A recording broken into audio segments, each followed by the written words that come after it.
Qatiq va o'simlik yog'idan shunaqa do'mboqqina keks tayyorlaymiz. Bizga mikserda keragi ham bo'lmaydi. Bo'lgan tuxumlarimizni idishga chaqib olamiz. Shakar, vanilniy shakar va tuz solib, venchikda ozgina aralashtiramiz.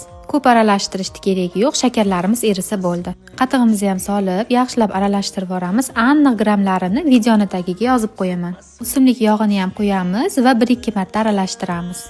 Unda oldindan elab qo'yganim uchun boshqa elamadim. Unda ham 2-3 martaga bo'lib aralashtirib olamiz. Razrixli sil solamiz. Razrixli silda aynan un bilan birga solish kerak, o'shanda xamir yaxshi shishib chiqadi. Men food bloger emasman, o'shaning uchun xato kamchiliklariga e'tibor bermaymiz. Shunchaki hammaning uyida bor mahsulotlardan keks tayyorlab ko'rsatib berdim xolos, foydali bo'lishi uchun. Xamirimiz xuddi videodagidek quyuqroq bo'ladi, oladina xamiridan sal suyuqroq.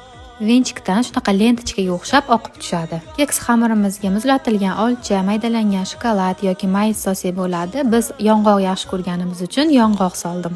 Keks qolipni yog'lab, un sepib, keyin xamirni qo'ydim. Ana o'shanda kekslarimizni tagi qizarib pishadi.